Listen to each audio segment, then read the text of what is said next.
ना ब्राह्मण देवता।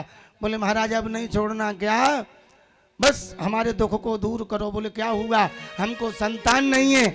महात्मा जी ने आंख बंद करके जब देखा और कहा, बोले ब्राह्मण देवता तुम तो इस जन्म की बात करते हो, मैंने अगले 7 जन्म तक देख लिया, तुमको संतान प्राप्ति है ही नहीं, संतान सुख ही नहीं। तो आत्मदेव ने कहा जी, बोले महाराज मैं लौट के वापस न जाऊंगा, हाँ तेरे दर पे आया हूं, झोली भर के आऊंगा, नहीं तो फिर गोविंदाय नमः, करो कृपा। तो संत ने कहा, बोले ये ब्राह्मण मर जाएगा, ब्रह्म हत्या लग जाएगी। संत ने झोली में हाथ डाला, एक फल दिया और कहा, बोले आत्मदेव जाओ अपनी पत्नी को खिला देना, सुंदर पुत्र होगा। तो आत्मदेव फल को लेकर के आए, पत्नी को दे दिया और कहा, बोले इस फल को खा लेना, सुंदर पुत्र होगा। लेकिन राजेश भैया ध्यान देना, हाँ लेकिन पत्नी श्रीमती कैसी, वाने नहीं फल खायो। वह फल को लिया और सोच में लग गई, बोले हम इस फल को खाएंगे हमारा पेट बढ़ेगा, गांव में आग लग जाएगी, घर में पटिया टूट जाएगी, हम नहीं भाग पाएंगे, हैं लोग भाग जाएंगे, हम जल करके राख हो जाएंगे, आदि आदि बातें। ऐसा लिखा है भागवत जी में, एवं कुतर्क योगेन तत्फलम नैव भक्षति, कुतर्क की कैंची चलाती रही, फल नहीं खाया, है ना। पंडित जी बेचारे सीधे थे, चले गए। इतने में उसकी सहेली आ गई, धुंधुली बाई की। उसने पूछा, बहन इतनी दूबरी पतरी काई को है रही है, कहा बात है। अरे बोले कहा बताऊं, पति देव फल लाए, हम गर्भवती है जाएंगे और या फल को खाएंगे, छोरा छारो होगा और वो कैसे रहेंगे, हम 9 महीने का समय बड़ा कष्टप्रद होता है, हमसे ये सब नहीं होता। तो सहेली बोली, क्यों चिंता करती है, हमको गर्भ है, हमारे बालक होगा, हम तुम्हें दे देंगे, हमारे पति को धन दे देना कुछ, और ये फल है इसकी परीक्षा लेना है तो अपनी गाय को खिला दो, है?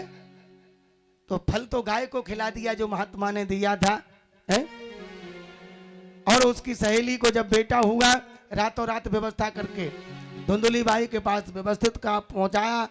तो लोगों को प्रातः काल समाचार मिला कि आत्मदेव के घर में पुत्र हुआ है। क्या हुआ है, बेटा हुआ है।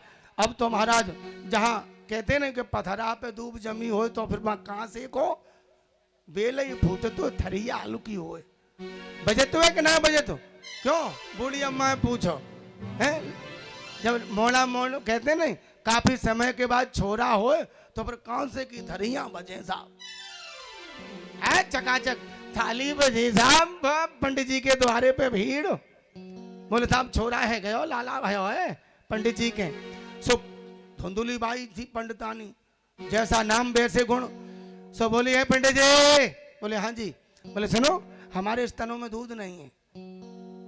तब बोले हमारी बहन का वो सहेली है ना, उसका बेटा भूगा था और होकर के खत्म हो गया, उसको बुला दो तो इसका पालन पोषण हो जाएगा। अच्छा आप लोग ये बताओ माताओ, बालक होगा जब तो दूध होगा, है? परमात्मा पहले पेट में जब बालक को भेजता है तो दूध की व्यवस्था पहले करता है, लेकिन उसका बालक ही नहीं है तो दूध कहां से देती है? परमात्मा कहां से दूध देने के लिए उसको जो है प्रेरित करता है? बालक होता तब दूध निकलता धुंधुली बाई को, है? तो महाराज उसने सहेली को बुला लिया, पंडित जी सीधे बुला ले आए और महाराज उसका दुग्ध पान करके बालक को लालन पालन किया। पंडित जी ने कहा इसका नामकरण तो कर दे।